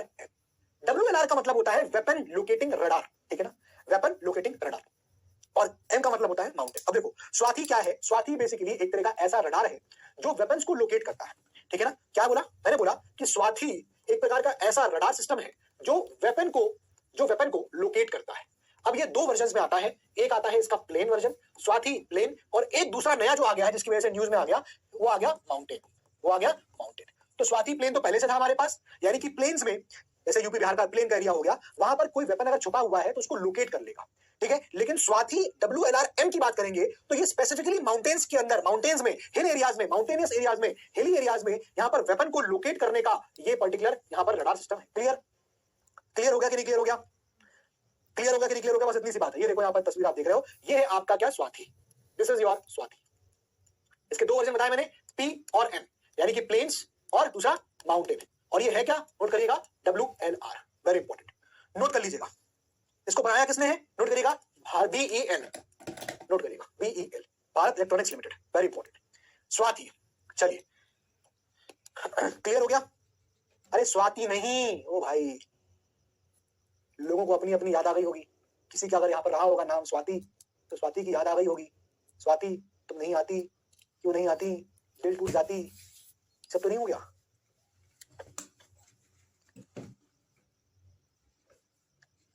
बहुत बुरा हाल है, बहुत बुरा हाल है इंडिया में या पूरे धरती पे बेटा, पूरे धरती पे आप देखोगे 3/4 हिस्सा जो है वो पानी से भरा हुआ है। लोग फिर भी दूसरे की आंख में डूबना चाहते हैं, इसमें डूबो ना जाके, जो बता दिया वही लिखा हुआ है इसमें, पढ़ने की जरूरत तो नहीं है ना, पढ़ने की जरूरत तो नहीं है, पढ़ने की जरूरत तो नहीं है। स्वाति माउंटेन ये एक advanced electronically scanned phased array radar है। क्या है ये, सिंपल भाषा में, बहुत टेक्निकल भाषा लिखी हुई है, एग्जाम में बस एक बार ढूंढना कि एरे रडार लिखा है कि नहीं, ये स्वाति एक रडार है। अब ये रडार क्या करेगा, ये वेपन को लोकेट करेगा, अगर प्लेन में है तो प्लेन में करेगा, माउंटेन है तो माउंटेन में करेगा। बात समझ में आ गया, क्लियर। हैप्पी एनिवर्सरी सर, अरे मेरी हैप्पी एनिवर्सरी अभी नहीं है भाई, कुछ टाइम बाद आएगी, चलिए ठीक है ना। तो ये स्पेसिफिकली डिजाइन किया गया है for operations in the mountainous and high altitude areas. Clear हो गया, अब आगे मैं नहीं बताऊंगा, आगे इसको पढ़ना, ठीक है ना। चलिए नेक्स्ट टॉपिक, इंडियन आर्मी ने पार्टिसिपेट किया है इसमें, नोट करिएगा bright star 23 exercise, very important. Exercise का नाम लिख लीजिएगा, एक्सरसाइज का नाम है ब्राइट स्टार 23 एक्सरसाइज, नोट करिएगा ब्राइट स्टार 23 एक्सरसाइज, नोट करिएगा, ठीक है ना। कहां पर हो रही है एक्सरसाइज, नोट करिए, पहली चीज तो कहां हो रही है, @ इजिप्ट, @ इजिप्ट, नोट करिएगा। अब ये जो एक्सरसाइज है ये क्या दो देशों के बीच में है, नहीं, ये कैसी है, ये मल्टीनेशनल एक्सरसाइज है, ठीक है। और ऊपर से ये ट्राई सर्विसेज है, यानी कि इसमें नेवी, एयरफोर्स, आर्मी सब इन्वॉल्व, क्लियर। तो ये मल्टीनेशनल एक्सरसाइज है और ये ट्राई सर्विस एक्सरसाइज है। एक्सरसाइज ब्राइट स्टार 23 जो कि इजिप्ट में हुआ है, इंडियन आर्मी की एक टुकड़ी कंटिजेंट वो इसमें पार्टिसिपेट करने गई है, कहां, इजिप्ट, क्लियर, नोट कर लिया जाए, please note, please note, please note, very very important, ठीक है, ठीक है ना। ये सबसे बड़ी होगी आज तक की ज्वाइंट मिलिट्री एक्सरसाइज, सबसे बड़ी होगी, और पहली बार आप देखोगे कि इसमें इंडियन एयरफोर्स पार्टिसिपेट कर रहा है, first time Indian air force first time participate कर रहा है इसमें, इंपॉर्टेंट, क्लियर। चलिए आगे आइए नेक्स्ट, इसके बारे में डिटेल से पढ़ लीजिएगा, इसमें और कुछ नहीं है, डीपीपी में क्वेश्चन अच्छा दिया है, क्वेश्चन देखिएगा आप लोग। आइए, India launches very very very very very very important, note कर लीजिए, तारा लगा लीजिए, please put the star, yes please, please put the star. हाँ जी, इंडिया लॉन्चेस निराक्षी। अब निराक्षी क्या है? निराक्षी एक ऑटोनॉमस अंडर वाटर व्हीकल, बस इतना ही पूछा जाएगा एग्जाम के अंदर। अब ऑटोनॉमस अंडर वाटर व्हीकल को प्यार मोहब्बत से हम लोग एयूवी कहते हैं। गाड़ियां सुनी है, एसयूवी, एक्सयूवी, तो बस समझ लेना कि ये आपका एयूवी। क्लियर है? याद करने का तरीका बता रहा हूं, एयूवी। क्लियर है? एयूवी इसका नाम है क्या? Autonomous under water vehicle. नाम से पता चल रहा है ऑटोनॉमस, यानी कि अपने आप, ऑटोनॉमस, कोई जरूरत नहीं किसी आदमी की। दूसरा अंडर वाटर है, पानी में चलती है व्हीकल। काम क्या है निराक्षी का? निराक्षी का काम है माइन को डिटेक्ट करना। मूवी देखिए थे गाजी अटैक, देखे थे गाजी अटैक? उसमें क्या होता है, माइंस बिछा देता है वो पाकिस्तानी सबमरीन, और इंडियन वाले देते हैं भाई माइंस लगाए गए हैं, जरा ही बढ़ तो तब ब्लास्ट हो जाएगा माइन। तो उन माइन को पानी के अंदर डिटेक्ट करने के लिए यहां पर ये बनाया गया है, इंडिया ने लॉन्च कराया क्या? निराक्षी। यही पूछेगा आपसे, what is Nirakshi recently seen in news? तो it is an autonomous under water vehicle for mine detection. Clear हो गया कि नहीं? क्लियर हो गया? सिंपल। क्लियर है? क्लियर? पंकज क्लियर हो गया? पंकज क्या, can you explain please explain, क्या एक्सप्लेन करना है भाई? चलिए आगे। अब इसके बारे में सब चीजें डिटेल से पढ़ लीजिएगा, इसमें और कुछ नहीं दिया हुआ। नेक्स्ट, इंडिजिनस अस्त्र मिसाइल। अब ये मिसाइल है, अस्त्र, नाम क्या है? अस्त्र। इसको टेस्ट किया गया है एक लाइट कॉम्बैट एयरक्राफ्ट, उस एयरक्राफ्ट का नाम है तेजस। ये जो मिसाइल है अस्त्र, ये बियॉन्ड विजुअल रेंज मिसाइल है, और ये हम लोग देखेंगे तो ये एयर टू एयर मिसाइल है। अब सोचो ना, जब इसको तेजस से फायर करके टेस्ट किया गया है, इसका मतलब आसमान में ऊपर प्लेन उड़ रहा है, लाइट कॉम्बैट एयरक्राफ्ट तेजस, और तेजस क्या कर रहा है कि ये मिसाइल को हिट कर रहा है, मार रहा है। तो ये एयर टू एयर। अब मान लीजिए सामने कोई पाकिस्तान का आपको मिल गया F-16 और उठा के चेंगड़ू कोई भी मिल गया आपको, तो एयर से एयर मिसाइल मार देगा। ठीक है ना? तो ये है आपका इंडिजिनस अस्त्र मिसाइल। इसको भी टेस्ट किया गया, टेस्ट फायर किया गया था कहां से? तेजस से। And Tejas basically it is a light combat aircraft. Clear? Clear? पढ़ा चुके हैं, कोई बात नहीं, आगे बढ़ा देते हैं। ये देख लीजिए चित्र, देख लीजिए बढ़िया, यहाँ पर ये देख लीजिए चित्र, ये है आपकी अस्त्र मिसाइल। आगे आइए, अब ये सब चीजें आप लोग यहाँ देख लीजिएगा, डीआरडीओ ने इसको बनाया हुआ। ऑस इंडेक्स 2023 एक्सरसाइज कहां पर हुई है? नोट करिएगा, सिडनी में हुई है। ऑस इंडेक्स मतलब ऑस्ट्रेलिया और इंडिया की एक्सरसाइज। नोट करिएगा, ऑस इंडेक्स का मतलब क्या होता है? ऑस इंडेक्स ये बनी हुई है दो वर्डों से, ऑस्ट्रेलिया और इंडिया एक्सरसाइज। क्लियर है? ठीक है ना? तो इंडियन नेवी और रॉयल ऑस्ट्रेलियन नेवी, इन दोनों ने मिलकर ये एक्सरसाइज करी कहां पर? सिडनी में। इसका 5वां एडिशन था। आगे आ जाइए, इसके बारे में पढ़ लीजिएगा। आईएनएस साहिद्री, इंडिया की तरफ से 2 शिप्स, आईएनएस साहिद्री और आईएनएस कोलकाता, इन लोगों ने इसमें पार्टिसिपेट किया था। क्लियर है? आईएनएस कोलकाता, इन लोगों ने इसमें पार्टिसिपेट किया था। क्लियर है? क्लियर है? आगे एनवायरमेंट एंड इकोलॉजी पे आ जाते हैं हम लोग। Moving on to the next, देखिएगा सेंटर ने अप्रूव किया है Dholpur Karauli tiger reserve. Very very important. अब रिसेंटली क्या हुआ, सुनो जरा बात को ध्यान से, 2 मिनट सुन लो, 30 सेकंड लगेंगे सुनने में, 30 सेकंड लगेंगे लिखने में। देखो, आपको पता है एक बॉडी है, इसका नाम है एनटीसीए। इसका क्या मतलब होता है? इसका मतलब है नेशनल टाइगर कंजर्वेशन अथॉरिटी। क्या बोलते हैं इसको? National tiger conservation authority. Clear है? इस अथॉरिटी ने, ये मतलब ये एक अथॉरिटी बॉडी है जो देश के अंदर टाइगर रिजर्व्स को बनाती है। क्लियर है? तो एनटीसीए ने क्या बोला कि हमारे देश का 54th टाइगर रिजर्व बन गया है। उसको बताया गया, वो बताया गया है Dholpur Karauli tiger reserve. Note करिएगा, धौलपुर करौली टाइगर रिजर्व। ठीक है? तो ये कहां पर है? ये आपको मिलेगा राजस्थान में। कहां मिलेगा? राजस्थान में। नोट कर लीजिए, कहां पर बना है? राजस्थान में बना है। 54 टाइगर रिजर्व। इंडिया में 54 टाइगर रिजर्व है, ये डेटा याद रखिएगा। और 54 टाइगर रिजर्व कौन सा है? हमारा धौलपुर करौली टाइगर रिजर्व है। अब राजस्थान में बाकी और 4 कौन कौन से हैं? आपको मिलेगा मुकुंदर हिल्स, आपको मिलेगा रणथंभौर, आपको मिलेगा सारिस्का टाइगर रिजर्व, आपको मिलेगा Ramgarh Vishdhari wild life sanctuary. ये है। अब आपको पता है Ramgarh Vishdhari wild life sanctuary है, तो कोई चीज पहले हो सकता है नेशनल पार्क रही हो या वाइल्ड लाइफ सेंचुरी रही हो, उसको बाद में टाइगर रिजर्व बना दिया गया। यानी कि वो नेशनल पार्क था। फॉर एग्जांपल सारिस्का की बात करें, सारिस्का पहले नेशनल पार्क था, सारिस्का नेशनल पार्क, लेकिन उस नेशनल पार्क में हमने कह दिया कि यहाँ पर टाइगर रिजर्व बनाया जाएगा, टाइगर कंजर्वेशन प्रोटेक्शन किया जाएगा। क्लियर है? तो यहाँ पर सेंटर ने अप्रूव कर दिया। अब ये काम होता किसके तहत है? एनटीसीए करता है। किस एक्ट के तहत करता है? वाइल्ड लाइफ प्रोटेक्शन एक्ट के तहत करता है। वाइल्ड लाइफ प्रोटेक्शन एक्ट के तहत ये काम यहाँ पर किया जाता है, इसको बनाया जाता है। कौन इसको नोटिफाई करता है? स्टेट गवर्नमेंट नोटिफाई करती है। स्टेट गवर्नमेंट नोटिफिकेशन डालती है कि भैया हमारे स्टेट के अंदर ये 5वां टाइगर रिजर्व यहाँ बनकर तैयार हो गया है। क्लियर है ये बात? तो 54 टाइगर रिजर्व इंडिया कौन सा है? धौलपुर करौली टाइगर रिजर्व है। क्लियर हो गया? अब ये सारी इंफॉर्मेशन मैं लिख चुका हूं कि वाइल्ड लाइफ प्रोटेक्शन एक्ट के तहत होता है। एनटीसी एक स्टैट्यूटरी बॉडी है जो मिनिस्ट्री ऑफ एनवायरमेंट, फॉरेस्ट और क्लाइमेट चेंज के अंदर, मिस मंत्रालय में ये मिनिस्ट्री क्या करती है? यहाँ पर काम करती है। ठीक है? बाकी नाम भी सारे आ गए, वो सब चीजें यहाँ पर क्लियर हो गई है। ठीक है? क्लियर है? अच्छा, एक कॉन्सेप्ट और क्लियर कर लूं, वो है आपका सेंट्रली स्पॉन्सर्ड स्कीम का। एक बार बता रहा हूं, बार बार नहीं बताऊंगा। प्रोजेक्ट टाइगर जो है वो 1973 में लॉन्च किया गया है, और ये सेंट्रली स्पॉन्सर्ड स्कीम है। इसका क्या मतलब हुआ सर? एक होता है दोस्त सेंट्रली स्पॉन्सर्ड स्कीम, एक आपको अखबारों में दिखेगा सेंट्रल सेक्टर स्कीम। देखो, अगर कहीं लिखा हुआ है central sector scheme, central sector scheme का मतलब यह है कि उस स्कीम का सारा पैसा, जितना भी पैसा है, वो 100% केंद्र सरकार उसको बियर कर रही है। लेकिन कहीं लिखा हुआ है सेंट्रली स्पॉन्सर्ड स्कीम, तो सेंट्रली स्पॉन्सर करी गई है, यानी कि यहां पर कुछ परसेंटेज होगा पैसा जो सेंट्रल गवर्नमेंट देगी और कुछ परसेंटेज पैसा होगा जो राज्य सरकार देगी। तो सेंट्रली स्पॉन्सर्ड स्कीम जो होती है वो इस प्रकार से चलती है, शेयर बेसिस पे। लेकिन सेंट्रल सेक्टर स्कीम में 100% पैसा फंडिंग जो है उस स्कीम के लिए केंद्र सरकार करती है। क्लियर है? क्लियर है कि नहीं क्लियर है? ठीक है, नोट कर लीजिए, आगे आ जाइए। Oldest yet fossils of a plant eating dinosaur. अब देखो, डायनासोर की बात करें, एक ऐसा डायनासोर जो प्लांट खाता था, उसके हमको फॉसिल्स मिले हैं। The fossils oldest yet fossils of a plant eating dinosaur was recently found in which state? किस राज्य से हमको मिले हुए हैं? ए मध्य प्रदेश, बी केरला, सी तमिलनाडु या डी राजस्थान? भाई रिकॉर्डेड क्लासेस मिलता तो है, राजस्थान में मिले हुए हैं, द हिंदू का ये आर्टिकल है इसलिए काफी इंपॉर्टेंट है। Oldest yet fossils of a plant eating dinosaur, जो डायनासोर प्लांट खाता है वो मिला कहां पर? राजस्थान में। इसकी मैं आपको हड्डियां कंकाल दिखा देता हूं, ये देख सकते हैं आप, इस प्रकार से कंकाल हमको यहाँ पर मिला है Rajasthan of a plant eating dinosaur, जो डायनासोर प्लांट खाता है वो मिला कहां पर? राजस्थान में। इसकी मैं आपको हड्डियां कंकाल दिखा देता हूं, ये देख सकते हैं आप, इस प्रकार से कंकाल हमको यहाँ पर मिला है राजस्थान के अंदर। तो हम ये इससे यहाँ पर इन्फर कर पाए हैं कि ये वो डायनासोर है, इसकी हड्डियों से ये वो डायनासोर है जो आपका क्या, जो आपका प्लांट खाता है, plant eating, plant eating. Clear? Clear? Clear? आगे आ जाइए, नोट कर लिया। Next, consider the following statements regarding the Pilibhit tiger reserve. कितनी सारी चीजें देखो ऐसे आ रही है न्यूज में तो ज्योग्राफी से रिलेटेड है लेकिन करंट अफेयर्स में आएंगी। Pilibhit tiger reserve, Sharda Sagar dam is located on the boundary of the reserve, river Gomti originate from the reserve. इसका आंसर आप लोग मुझे खुद दीजिएगा कमेंट बॉक्स के अंदर, मैं आपको क्वेश्चन छोड़ रहा हूं। अब हम लोग जानेंगे कि पीलीभीत टाइगर रिजर्व क्यों न्यूज में आया, करंट अफेयर्स में है तो इसका न्यूज यहाँ पर क्यों आती है वो देखते हैं। देखिए यहाँ पर सीधी बात ये आई है कि पीलीभीत टाइगर रिजर्व जो है वो अब टर्टल्स और टॉर्टॉइस का कंजर्वेशन करने जा रहा है। तो टर्टल्स और टॉर्टॉइस के कंजर्वेशन के लिए प्रोग्राम जो है वो पीलीभीत टाइगर रिजर्व में चलाया गया। पीलीभीत टाइगर रिजर्व आप देखोगे तो इंडिया नेपाल बॉर्डर के पास आपको मिलेगा, जहां से गोमती नदी की शुरुआत होती है, गोमती नदी, और शारदा डैम आपको यहीं पर देखने को मिलेगा, शारदा डैम आपको यहीं देखने को मिलेगा। क्लियर है? तो Pilibhit tiger reserve embarked on an ambitious journey by formulating its inaugural 5-year plan। ये 5 वर्षीय योजना यहाँ पर लेके आए हैं, काहे के लिए? टू सेफगार्ड दी टर्टल्स, ये यहाँ पर मेन ऑब्जेक्टिव। तो टर्टल्स के कंजर्वेशन के लिए पीलीभीत टाइगर रिजर्व में ये प्रोग्राम यहाँ पर शुरू किया जा रहा है। क्लियर? क्लियर? चलिए, अरे मैथ्स क्लास में टाइम है भाई, ये सारा देखो डिटेल, शारदा सागर डैम मिलेगा आपको, रिवर गोमती ओरिजिनेट कर रही है, ये टाइगर रिजर्व लोकेटेड कहाँ है? इंडिया नेपाल के बॉर्डर पे मिलेगा।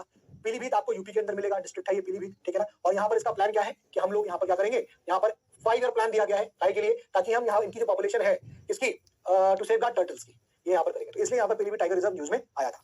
टर्टल क्या होता है? ओ भाई मनीष कुमार सरोज ने पूछा टर्टल क्या होता है। भाई टर्टल को आप कह सकते हो टर्टल, टॉर्टॉइस, अलग अलग है, प्रजाति अलग है, कछुआ इसको बोलते हैं ना, कछुआ, ठीक है। थोड़ा फर्क होता है उनके बनावट में, टर्टल और टॉर्टॉइस में थोड़ा फर्क होता है, डेफिनेटली होता है, ये बात सच है। भाई जतिन तुम पढ़ने पे ध्यान दो ना। चलो कोई नहीं, खत्म ही कर रहे हैं, बस खत्म ही हो रहा है। आ जाओ, Fujiwara effect, Fujiwara effect 5 minute और दूंगा, 5 मिनट, घड़ी देख के 5 मिनट, ठीक है ना। I will leave you at 16:45, 18, ठीक है। चलिए देखिए, काफी इंपॉर्टेंट है, अगेन एक ज्योग्राफिकल फिनोमेना।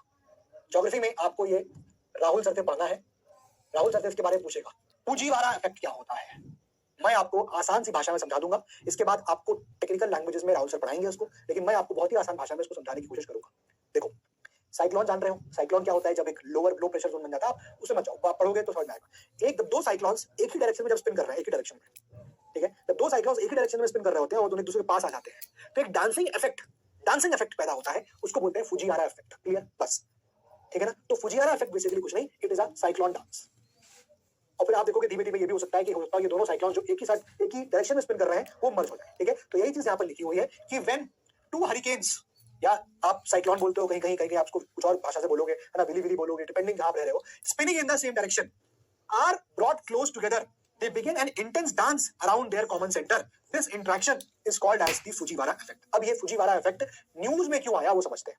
देखो यूएसए में इस साल आप देखोगे कम से कम 12 एटमॉस्फेरिक रिवर्स देखने को मिली। ओ भाई, एटमॉस्फेरिक रिवर्स क्या होती है? होता क्या है सिंपल भाषा में कि जब पानी जो है समुद्र का वो वेपराइज होकर ऊपर चला जाता है वेपर बनके, ठीक है ना। तो आप देखोगे कि ट्रॉपिकल एरियाज के अराउंड वो वेपर मूव करता है, तो ऐसा इतने क्वांटिटी में ऐसा लगता है कि वो एक तरह का रिवर है, नदी की तरह। वेपर जो है पानी है, वेपर है, तो वो ऐसे ऊपर ट्रॉपिकल रीजन में ऐसे के बाद वो ऐसे बह रहा होता है तो एक नदी की तरह हो जाता है, ठीक है। तो इस प्रकार के बहुत सारे एटमॉस्फेरिक रिवर्स यूएसए के आप देखोगे वेस्ट साइड पे, वेस्ट कोस्ट पे बहुत टकराई है इस बार। इसकी वजह से यहाँ पर रेनफॉल पैटर्न आपको दिखेगा डिस्टर्ब हुआ है या बढ़ गया है, रेनफॉल यहाँ पर काफी हुई, ठीक है। और उसी में यहाँ पर आप देखोगे कि फुजीवारा इफेक्ट देखने को यहाँ पर मिलता है। क्लियर? हाँ, साइक्लोन में कपल डांस करता है भाई, ये देखो। तो यूनाइटेड स्टेट्स का जो यहाँ पर वेस्ट कोस्ट है, रिसेंटली वहां पर आप देखोगे हरिकेन आया था। इस हरिकेन का नाम क्या है? हिलेरी। नोट कर लीजिएगा, ये आपसे पूछ सकता है कि ये साइक्लोन कहाँ आया था, ठीक है।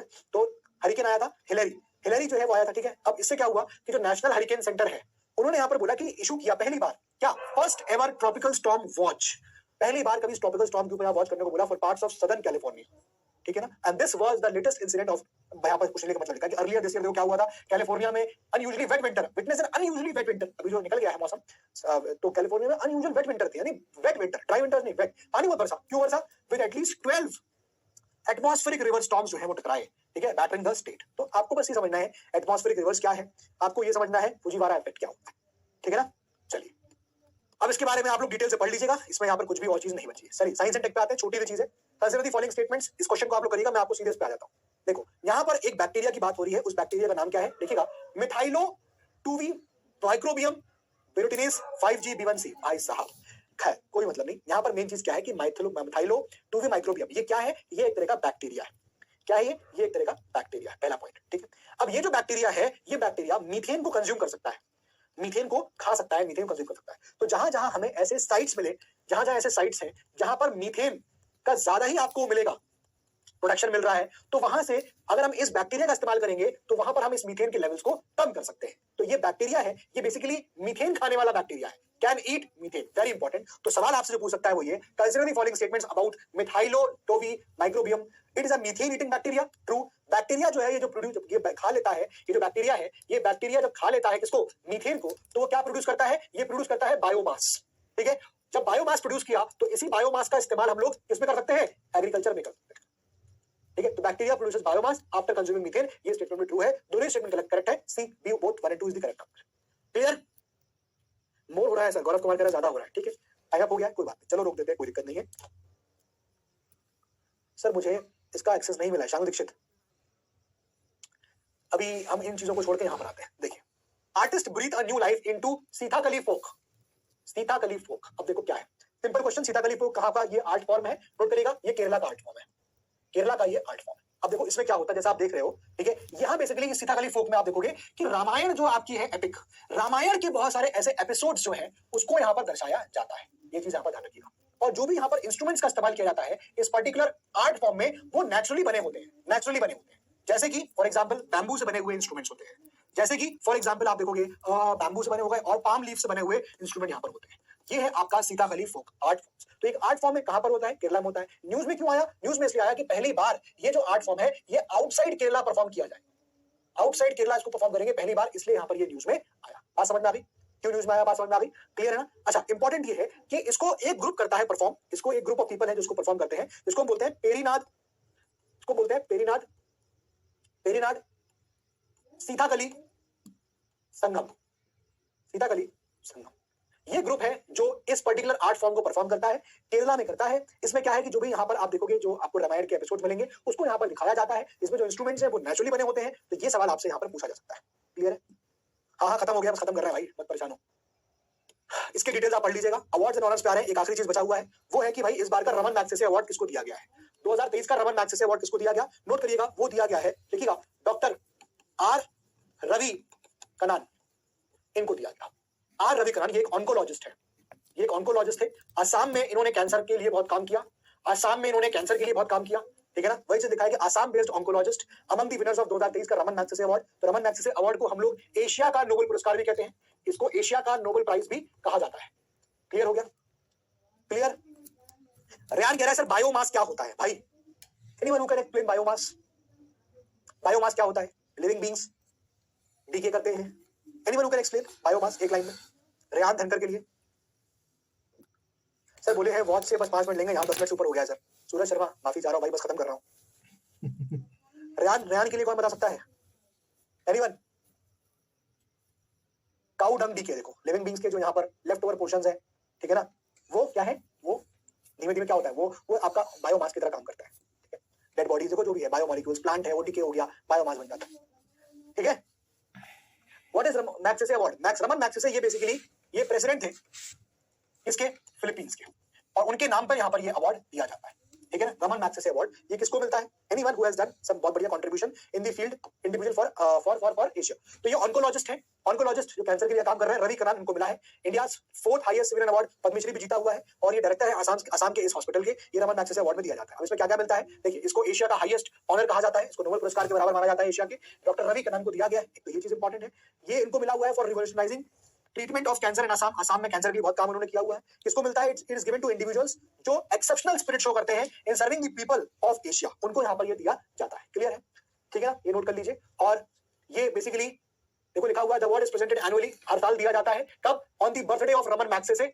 और Ramon Magsaysay basically 3rd president थे रिपब्लिक ऑफ फिलीपींस के, फिलीपींस के 3रे प्रेसिडेंट थे रमन मैग्सेसे, उनके नाम पे यहाँ पर ये अवार्ड दिया जाता है। ऑन्कोलॉजिस्ट जो कैंसर के लिए काम करता है, कैंसर वाले hospital doctors, Nobel prize counterpart माना जाता है एशिया का, यानी कि एशिया का नोबेल पुरस्कार किसको दिया जाता है, रमन मैग्सेसे अवार्ड को दिया जाता है, क्लियर? चलिए, तो यही है। अब इसमें कुछ चीजें और ये वैसे खत्म हो गया, जैसे कि ये चीज नोट कर लो कि एथलेटिक्स फेडरेशन ऑफ इंडिया जो है, इसको नोट कर लीजिए। एथलेटिक्स फेडरेशन ऑफ इंडिया, इन्होंने डिसाइड किया है कि हम 7 अगस्त को क्या मनाएंगे, हम यहाँ नेशनल जावलिन डे मनाएंगे। क्यों मनाएंगे? क्योंकि 7 अगस्त को यहाँ पर वो नीरज चोपड़ा, उन्होंने यहाँ पर गोल्ड जीता था, ओलंपिक गोल्ड विनिंग डे है ये, जिस दिन उन्होंने गोल्ड जीता था, इसलिए इस दिन को हम लोग नेशनल जावलिन डे मनाएंगे। ये बात एथलेटिक्स फेडरेशन ऑफ इंडिया ने बोली है कि हम 7 अगस्त को नेशनल जावलिन डे यहाँ पर मनाएंगे, नेशनल जावलिन डे यहाँ पर हम लोग मनाएंगे। क्लियर है? ठीक है, इसके ऊपर यहाँ क्वेश्चन है, वो आप देख लीजिएगा। ठीक है, और इसमें मेरे ख्याल से कुछ है नहीं, ये सब चीजें आप लोगों को बता चुका हूँ। जो हमारा चंद्रयान गया था, है ना, तो उसमें प्रज्ञान भी था, हमारा प्रज्ञान रोवर था, ठीक है, विक्रम लैंडर था, तो उसने कंफर्म किया है कि साउथ पोल में क्या मिला था, साउथ पोल में क्या मिला था, सल्फर मिला था। आई थिंक बता चुका हूँ आपको मैं, ठीक है ना, ये आपको बता चुका हूँ। चलिए, मुझे ना आपको ये आदित्य L1 मिशन के बारे में डिस्कस करना है, ठीक है, इसको नेक्स्ट क्लास में कर दूंगा आपको डिस्कस, ठीक है, तो अभी यहाँ से मैं हटा दूंगा, इसको नेक्स्ट क्लास में हम डिस्कस कर लेंगे। ठीक है, ठीक है भाई, इसको नेक्स्ट क्लास में डिस्कस कर लेंगे। बाकी तो मेरे ख्याल से हो गया है। Again this is the current affairs का वो आपका जो ग्रुप है, आप इसको